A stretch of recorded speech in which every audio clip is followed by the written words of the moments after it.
الحمد لله رب العالمين والصلاة والسلام على سيد المرسلين وعلى آله وصحابه أجمعين. قال الله تبارك وتعالى في كلام المجيد والفرقان الحميد: أعوذ بالله من الشيطان الرجيم، بسم الله الرحمن الرحيم. وَلَقَدْ رَآهُ نَزْلَةً أُخْرَى عِنْدَ سِدْرَةِ الْمُنْتَهَى عِنْدَهَا جَنَّةُ الْمَأْوَى إِذْ يَغْشَى السِّدْرَةَ مَا يَغْشَى مَا زَاغَ الْبَصَرُ وَمَا طَغَى لَقَدْ رَآى مِنْ آيَاتِ رَبِّهِ الْكُبْرَى. صدق الله العظيم وصدق رسوله النبي الكريم ونحن على ذلك لمن الشاهدين والشاكرين والحمد لله رب العالمين. محترم و مکرم حضرات علماء کرام اور ایمان والے بھائیوں، گزشتہ جمعہ کو انبیاء کرام علیہم الصلاۃ کے معجزات کے سلسلے میں گفتگو کی جا رہی تھی. انبیاء کرام علیہم السلام جب اپنی قوم میں دعوت دیتے ہیں تو اکیلے ہوتے ہیں، تنے تنہا ہوتے ہیں. کچھ لوگ مانتے ہیں اور بہت ساری جماعت ایسی ہوتی ہے جو انکار کرتی ہے. نبی کو ستاتے ہیں، نبی سے معجزات کا مطالبہ کرتے ہیں کہ اگر آپ اللہ کی نبی ہے تو فلاں چیز لاؤ، فلاں لاؤ. اللہ پاک نے اپنے پاک کلام میں قرآن کریم میں انبیاء کرام علیہ السلام کے مختلف معجزات کا ذکر فرمایا، اور اسی میں جناب نبی اکرم صلی اللہ علیہ وسلم کے معجزے بھی اللہ پاک نے ذکر فرمائے. حضرت موسیٰ علیہ السلام کے لیے عصا، اور آپ کے داہنے ہاتھ میں ہاتھ رکھنے سے اللہ پاک کی طرف سے بغل میں خوشبو آ جاتی تھی، سفیدی روشنی آ جاتی تھی. اور بھی اللہ پاک نے دریا کے کنارے فرعون سے بچا کر پار فرما دیا. حضرت ابراہیم علیہ السلام کے لیے اللہ پاک نے ایک طرف آگ کو باغ بنا دیا، اور دوسری طرف اللہ پاک نے حضرت ابراہیم علیہ السلام سے مختلف معجزات کا ظہور فرمایا. اسی میں پرندوں کا ذکر گزشتہ جمعہ کو کر دیا. 4 پرندے لائے، ان کو اپنے قریب کیا، مانوس کیا، اور پھر اللہ پاک نے حکم دیا کہ اس کو ذبح کرو. چاروں کو الگ الگ پہاڑوں پر الگ الگ حصے رکھ دیے گئے، اور پھر اللہ پاک نے فرمایا کہ آپ اپنی طرف بلائیے، یأتونک سعیا، وہ آپ کی طرف دوڑتے ہوئے آئیں گے. یہ اور اسی طرح عمر کا ایک بڑا حصہ گزر چکا ہے. آپ کی اہلیہ محترمہ بھی عمر کے بڑے حصے میں ہے، اور اللہ پاک کی طرف سے اولاد کی خوشخبری دی جا رہی ہے. قالوا وتعجبین من امر اللہ رحمت اللہ وبرکاتہ علیکم اہل البیت. حضرت سارہ کے متعلق آیات میں موجود ہے، فرشتے جب خوشخبری لے کر آئے تو فسقت وجہہا، اپنے ہاتھوں کو اپنے چہرے پر مارا. وقالت عجوز عقیم، اور انہوں نے فرمایا کہ میں ایک بڑھیا عورت ہوں، بانجھ ہو چکی ہوں، اور مجھے اولاد ہوگی. اس کا جواب جو آپ کے سامنے میں نے آیت پڑھی، اور مختلف آیتوں میں اللہ پاک نے عجیب انداز سے جواب دیے ہیں. اتعجبین من امر اللہ، یہ اللہ پاک کا امر ہے. جب امر خداوندی آتا ہے تو کائنات کی کوئی طاقت اور کائنات کی کوئی مخلوق جو کچھ بھی اس کی استطاعت اور طاقت میں ہو کر سکتی ہے، لیکن معجزات کا وہ مقابلہ نہیں کر سکتی. اس لیے کہ معجزہ یا انبیاء کرام علیہ السلام کے لیے اللہ پاک کی طرف سے دلیل ہے. نبی نے دعویٰ فرمایا کہ اللہ پاک نے مجھے اپنی طرف سے بھیجا ہے. لوگوں نے انکار کیا تو تمام انبیاء کرام علیہ السلام کو مختلف قسم کے معجزات سے گزارا. نبی کے لیے اپنے معجزے کا اظہار کرنا ضروری ہے، اس لیے کہ نبی سے جو معجزہ اللہ پاک فرماتے ہیں وہ نبی کی نبوت کی دلیل ہوتی ہے.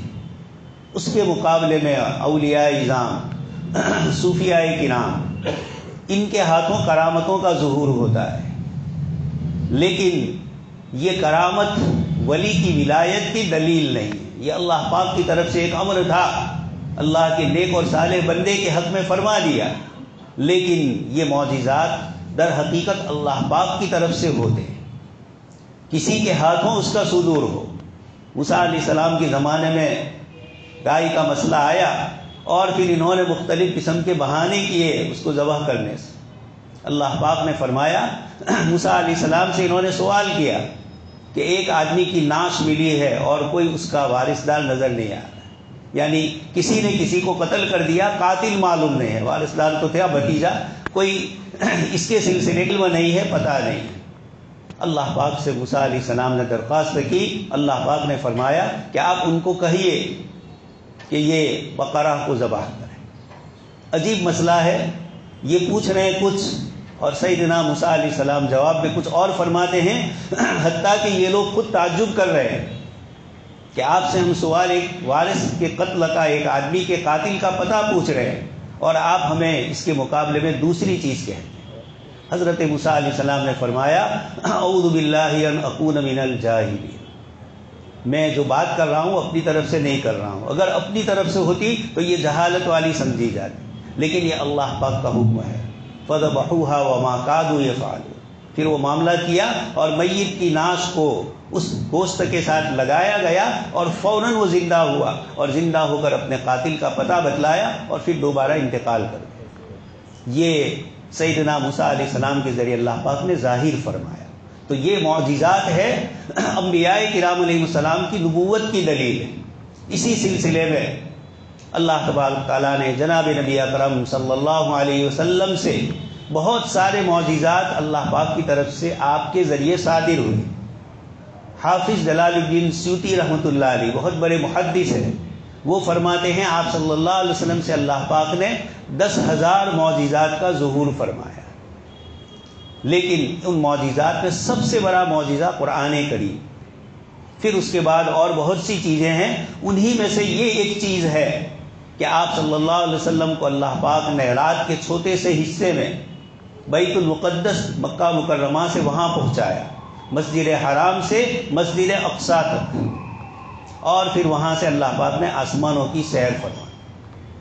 پہلی جو گزشتہ جمعہ کو آیت پڑھی گئی تھی سبحان الذی اسری بعبدہ، یہ زمین کے ایک حصے سے دوسرے حصے تک کے سفر کا معاملہ ہے، مسجد حرام سے الی المسجد الاقصی۔ یہ ایک سفر ہے جس کو اسراء کہا جاتا ہے محدثین کے یہاں۔ اور اس کے بعد دوسرا جو سفر ہوا وہ آیات جو میں نے آپ کے سامنے ابھی سورہ نجم کی پڑھی، اللہ تبارک تعالیٰ فرماتے ہیں فَأَوْحَىٰ إِلَىٰ عَبْدِهِ مَا أَوْحَىٰ، اللہ پاک نے اپنے محمد صلی اللہ علیہ وسلم پیغمبر کو اللہ پاک نے وحی بھیجی، ما اوحا، یہ میان عاشق اور معشوق رمزیز محب اور محبوب کے درمیان کا معاملہ ہے، تو اس کو مختصر اجمالی طور پر اللہ پاک نے فرما دیا فَأَوْحَىٰ إِلَىٰ عَبْدِهِ مَا أَوْحَىٰ، جو چاہا اللہ پاک نے آپ صلی اللہ علیہ وسلم کے سامنے وحی نازل فرمائی۔ آگے اللہ پاک ارشاد فرماتے ہیں أَفَتُمَارُونَهُ عَلَىٰ مَا يَرَىٰ، کیا تم شک کرتے ہو اس چیز پر جو آپ صلی اللہ علیہ وسلم نے دیکھی؟ اور پھر اس کے بعد اللہ تبارک تعالیٰ نے حضرت جبریل علیہ السلام اور آپ صلی اللہ علیہ وسلم کے درمیان جو سفر ہوا اس کو اللہ پاک نے ذکر فرمایا اور حضرت جبریل علیہ السلام کی تعریف فرمائی۔ اور یغشی السدرۃ ما یغشی، جنت میں ایک آسمانوں میں ایک مقام ہے، آسمان ختم ہونے کے بعد سدرۃ المنتہی، اوپر کے احکام وہاں پہنچتے ہیں، وہاں سے یہ نیچے آتے۔ یہ جو سدرۃ المنتہی ہے، جیسے بیت المعمور بھی ہے آسمانوں میں، اللہ پاک نے اس سدرۃ المنتہی پر جبرائیل علیہ السلام کا اختتام ہو گیا، یعنی وہاں تک ہی کا سفر، آگے کا سفر آپ صلی اللہ علیہ وسلم نے تن تنہا فرمایا، اور محدثین نے، سیرت نگار علماء کرام نے اس پورے سفر کو تفصیلی طور پر ذکر فرمایا۔ پہلے تو دوستو اور بزرگوں آپ جانتے ہیں کہ اللہ پاک نے مختلف معجزات میں آپ صلی اللہ علیہ وسلم سے یہ جو معراج کا معجزہ اور اسراء کا معجزہ اللہ پاک کی طرف سے فرمایا گیا، اللہ پاک نے دونوں آیتوں میں فرمایا لِنُرِيَهُ مِنْ آیَاتِنَا۔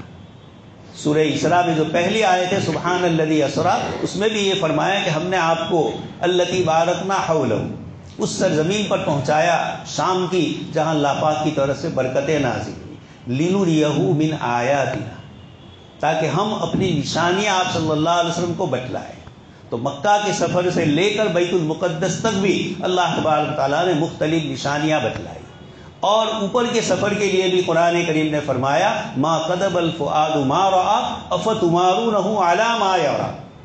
اللہ تبارک تعالیٰ فرماتے ہیں فأوحى إلی عبدہ ما اوحى، اور آگے فرمایا لقد رأى من آیات ربہ الکبریٰ، اللہ پاک کی بڑی نشانیاں آپ صلی اللہ علیہ وسلم نے دیکھی۔ تو دونوں سفر میں اللہ پاک کی طرف سے مختلف نشانیاں بتلائی گئی، مختلف چیزیں آپ صلی اللہ علیہ وسلم کو دکھلائی گئی، جس کے متعلق فرمایا ما کذب الفؤاد ما رأى، دل نے جو چیز دیکھی، آپ صلی اللہ علیہ وسلم کو جو علم سے نوازا گیا، جو مختلف اللہ پاک کی نعمتیں بتلائی گئی، جنت اور جہنم کی ہولناکیاں آنکھوں سے مشاہدہ کر کے بتلائی، یہ سارا جو سفر ہے اللہ تبارک تعالیٰ نے اس کی ابتدا ہی فرمائی سبحان سے۔ سبحان کا معنی اللہ تبارک تعالیٰ کو ہر عیب سے پاک ماننا۔ پانے کا مطلب یہ ہے کہ اللہ پاک جب یہ فرما رہے ہیں کہ میں نے اپنے بندے کو رات کے تھوڑے سے حصے میں یہاں سے وہاں اور وہاں سے آسمانوں کی سیر کروائی، انسانی عقل اس کو نہیں سمجھ سکتی، یہ مافوق العقل ہے۔ اللہ پاک نے انسانی جسم میں 5 اعضاء رکھے ہیں جن کے ذریعے بولنا، سننا، سونگھنا، چیزوں کو محسوس کرنا، اس کو 5 اندری گجراتی میں بولتے ہیں، اور پرانے زمانے کے فلسفی لوگ اس کو حواس خمسہ کا لفظ بولتے تھے۔ 5 وہ حس والی چیزیں، حرکت والی، آنکھ ہے، کان ہے، ناک ہے، اللہ تبارک تعالیٰ نے یہ ساری چیزیں رکھی ہے، لیکن ان میں سے ہر ایک 2 باتیں ہیں۔ ایک تو یہ کہ آنکھ دیکھ لی، لیکن آنکھ کے دیکھنے کی ایک اللہ پاک کی طرف سے محدود نظر ہے۔ میں اور آپ چشمہ یا چشمے کے بغیر دور تک کی کچھ چیزیں دیکھ سکتے ہیں، لیکن دیوار کے اس پار کی چیز میں اور آپ نہیں دیکھ سکتے۔ یہی حال یہ جو آنکھ دیکھ رہی ہے اس کا کام دیکھنے کا ہی ہے، یہ سونگھنے کا کام نہیں کرے گی۔ پھر آنکھ بھی دھوکہ کھاتی ہے۔ اسٹیشن پر ہم کھڑے ہیں یا ہم اپنی ٹرین میں بیٹھے ہیں، بازو والی ٹرین چلتی ہے، یہ شک ہوتا ہے کہ ہماری گاڑی چل رہی ہے۔ سفر میں جاتے ہیں، ٹرین سے بس سے دیکھتے ہیں درخت دوڑتے ہوئے جا رہے ہیں، آ رہے ہیں، درخت تو اپنی جگہ پر ہے، یہ آنکھوں کا دھوکہ ہے، یہ نظر آ رہا ہے کہ تو انسانی عقل، انسان جن چیزوں کے ذریعے علوم کو، دنیا کی چیزوں کو حاصل کرتا ہے، یہ اللہ پاک نے یہ 5 حواس رکھے ہیں، لیکن ہر ایک کی اپنی ایک مریادہ ہے۔ آنکھ دیکھے گی ایک جگہ تک، کان سنے گا ایک مدت متعینہ تک کے، آگے جائیں گے ایک جگہ تک کا، پھر اس کے ویو کان تک نہیں پہنچ سکے۔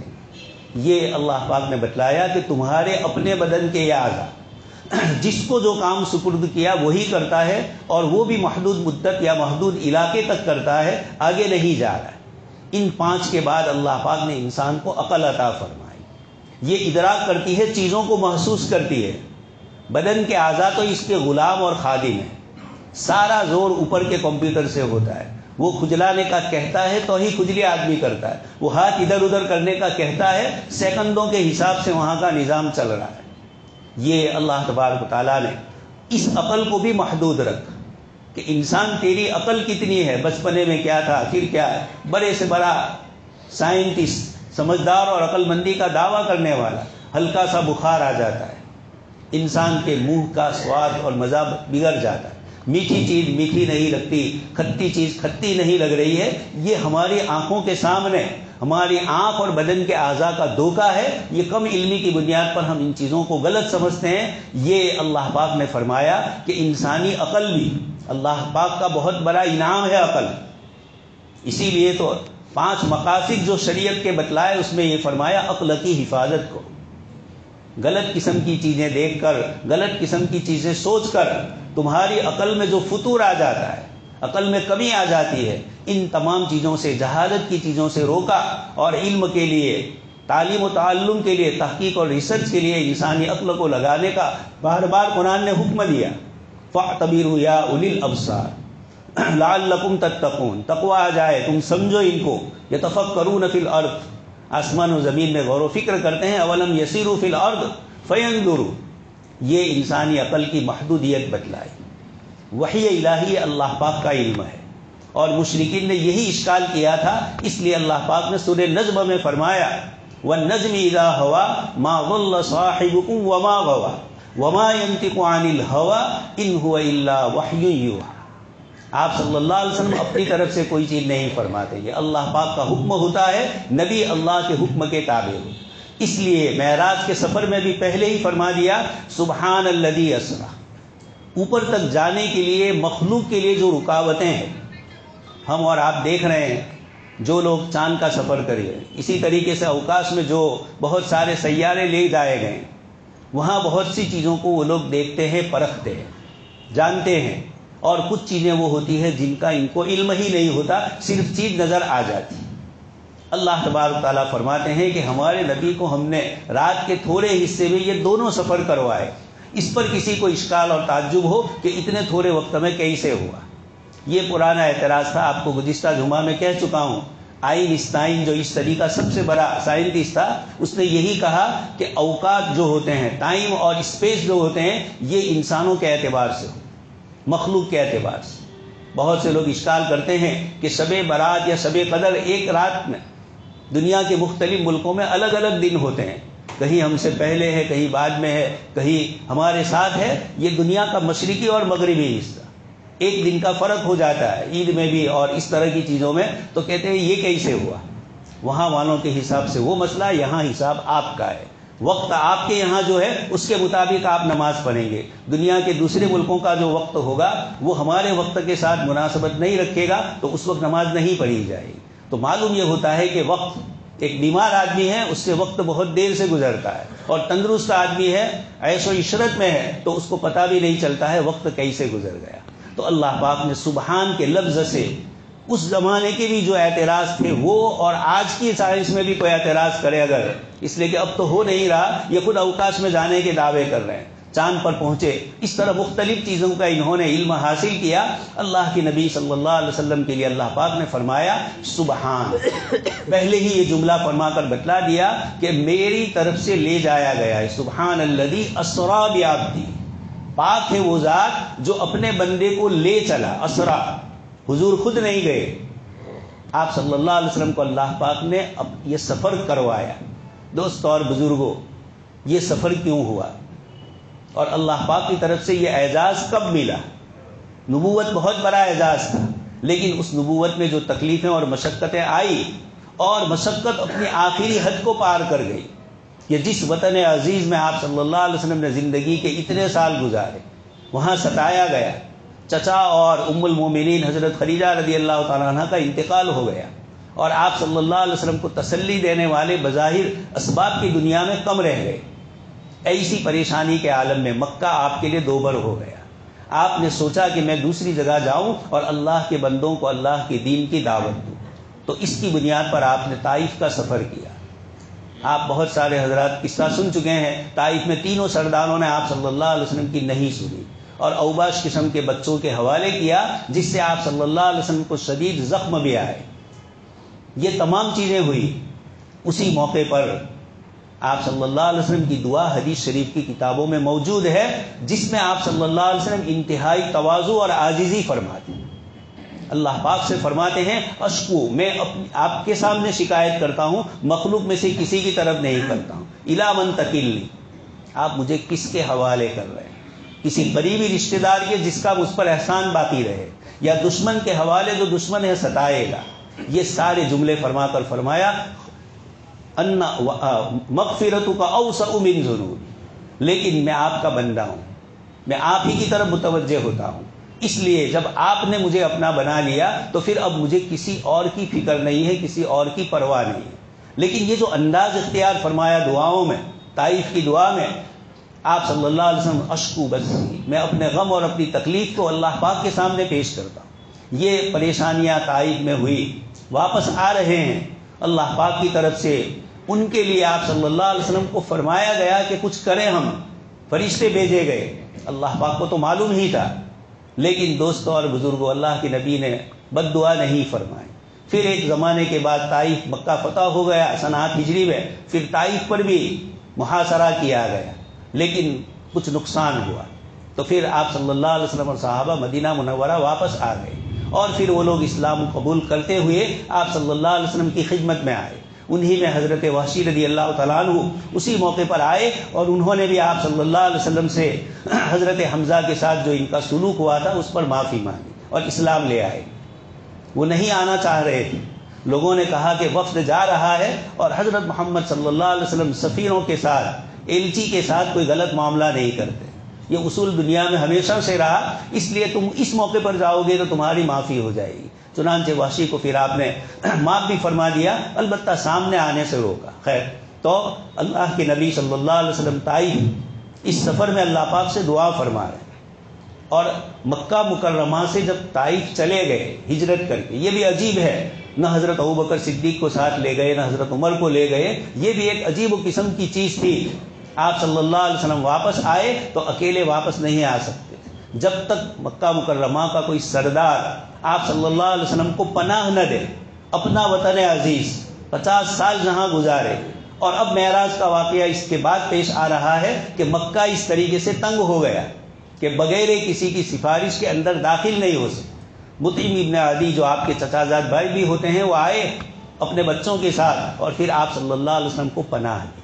ایسے ناخوشگوار حالات، ایسے میں اللہ پاک کی طرف سے طائف والوں نے آپ کو نعوذ باللہ تکلیف اور اذیتیں دی۔ لیکن دوستو یہ بھی عجیب ہے کہ ہندوستان میں اور بروچ میں جو اسلام آیا، یہ اسی طائف کے قبیلے ہی کے ذریعے اللہ پاک نے پہنچایا۔ حضرت امیر المومنین عمر بن خطاب رضی اللہ تعالیٰ عنہ کے زمانے میں یہاں صحابہ کرام کی جماعت، حضرت عثمان، ان کے بھائی ہے حضرت حکم، حضرت عثمان ثقفی، اسی قبیلے ثقیف کے طائف کے، ان کو بحرین کا گورنر حضرت عمر کے زمانے میں بنایا گیا، تو انہوں نے اپنے بھائی کو حضرت حکم کو 3 جگہ پر بھیجا، جس میں تھانہ، بروچ اور ڈبیل کراچی، یہ 3 جگہ پر صحابہ کرام الگ الگ وقت میں آئے۔ یہ جتنے بھی تھے قبیلے ثقیف کے یہ بڑے حضرات تھے، حضرت حکم، اسی طرح بعد میں محمد بن قاسم آئے، وہ حجاج جیسا ظالم، وہ بھی قبیلے ثقیف کا، اور دوسرے اکابر صحابہ قبیلے بنو ثقیف کے۔ تو اللہ کے نبی نے دعا فرمائی، اور اس کے اثرات اس وقت ہندوستان میں جو اسلام آیا اور جس شان سے آیا، وہ انہی صحابہ کرام اور ثقیف کے قبیلے ہی کی اللہ پاک کی طرف سے برکتیں ہیں۔ محمد بن قاسم کے آنے کا ذریعہ بھی جن لوگوں نے حاجیوں کے چیزوں کو لوٹ لیا تھا، اور پھر اس کے بعد معاملہ لمبا ہے راجہ داہر سے جو ہوا، تو بتلانا یہ ہے کہ اللہ پاک نے اللہ کے نبی کی ان دعاؤں کو قبول فرمایا، اور اس قبیلے کو اللہ پاک نے ایمان کی دولت سے مالا مال فرمایا۔ لیکن خیر، جس وقت تکلیف اور اذیت ہوئی، آپ پریشان تھے، طائف سے واپس آئے اور راستے میں یہ دعا کر رہے ہیں، اور اللہ پاک کی طرف سے فیصلہ ہوتا ہے آپ کو معراج میں بلانے کا، اوپر لے جانے کا۔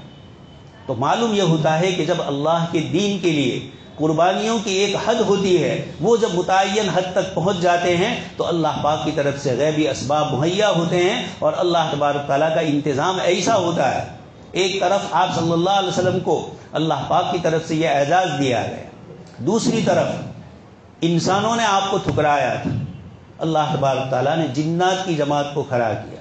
وَإِذْ صَرَفْنَا إِلَيْكَ نَفَرًا مِّنَ الْجِنِّ يَسْتَمِعُونَ الْقُرْآنَ فَلَمَّا حَضَرُوهُ قَالُوا أَنصِتُوا، خاموشی کے ساتھ اللہ کا کلام سن رہے ہیں، اور پھر اللہ پاک نے ایمان کی دولت سے مالا مال کیا۔ یا قومنا اجیبوا داعی اللہ، یہی جنات اپنی قوم سے کہہ رہے ہیں کہ آپ ایمان لے آؤ۔ یہ 2 واقعات کے ذریعے اللہ پاک نے بتلایا کہ اللہ اپنے دین کے لیے کسی کا محتاج نہیں ہے۔ اگر مکہ والے چھوڑ رہے ہیں، طائف والے چھوڑ رہے ہیں، اللہ تبارک تعالیٰ نے آپ صلی اللہ علیہ وسلم کو یہ اعزاز بخشا کہ اللہ تبارک تعالیٰ خود فرماتے ہیں سبحان، پاک ہے وہ ذات، الذی اسری بعبدہ۔ اتنا لمبا سفر ہو رہا ہے، اتنا اعزاز والا عمل ہو رہا ہے، لیکن یہ کیوں ملا؟ عبدیت کی بنیاد پر ملا، بندگی، اپنے آپ کو کچھ نہ سمجھنا، تکبر اور دوسری برائیوں سے اپنے آپ کو پاک کرنا، یہ انبیاء کرام علیہ السلام کا شیوا ہے۔ تو آپ صلی اللہ علیہ وسلم کو اللہ پاک نے معراج کے سفر میں بلایا، اور انبیاء کرام علیہ السلام استقبال کے لیے آئے، اور پھر ہر نبی نے نیچے اتر کر آپ کے ساتھ آپ کی اقتداء میں بیت المقدس میں نماز بھی پڑھی۔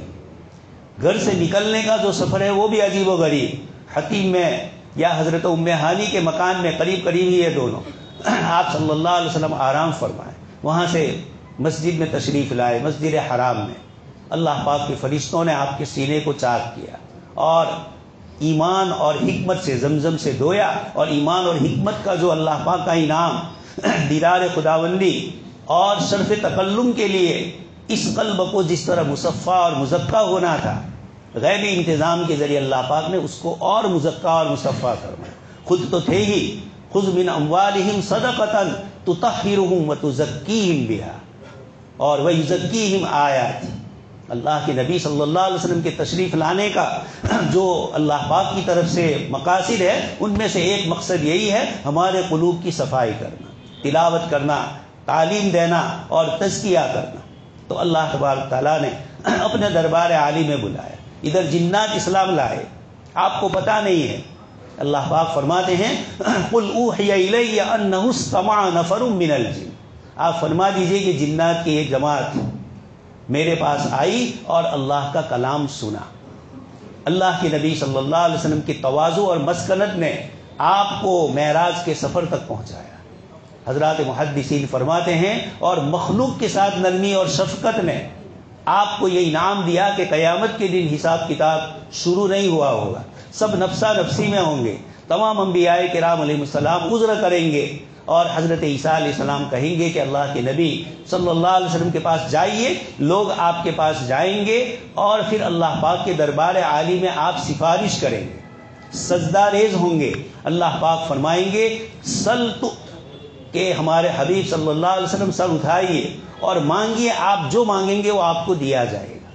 یہ اتنا بڑا اعزاز، شفاعت کبریٰ جس کو کہا جاتا ہے، ساری دنیا کی سفارش اور پھر ایک خاص سفارش اپنی امت کے لیے ہو، یہ اعزاز جو اللہ پاک نے دیا آپ صلی اللہ علیہ وسلم کے مخلوق کے ساتھ تواضع کرنے نے اور خدا پاک کے ساتھ تواضع کرنے نے، انکساری نے آپ صلی اللہ علیہ وسلم کو معراج کا سفر کروایا، انبیاء کرام علیہ السلام کی امامت کروائی، اور یہ ساری چیزیں بتلا کر یہ بتلایا کہ جب بندہ اللہ کے دین کے لیے ہو جاتا ہے، اللہ تبارک تعالیٰ ساری مخلوق کی تکلیف اور پریشانیوں سے ان کو نجات دیتے ہیں، اور ایسی جگہ سے اللہ پاک کی مدد آتی ہے من حیث لا یحتسب، بندہ گمان بھی نہیں کرتا ہے۔ اس لیے یہ معراج کا واقعہ ہم سب کو یہ سبق دیتا ہے کہ اللہ کے دین کے لیے جو کچھ بھی آئے قربانی، ہمارے نوجوان قربانی صرف جانور ذبح کرنے کو نہ سمجھے، اپنی خواہشات کی قربانی، نماز کے لیے نہیں آنا ہے، نفس روک رہا ہے، خاص کر کے ان ناشیۃ اللیل، فجر،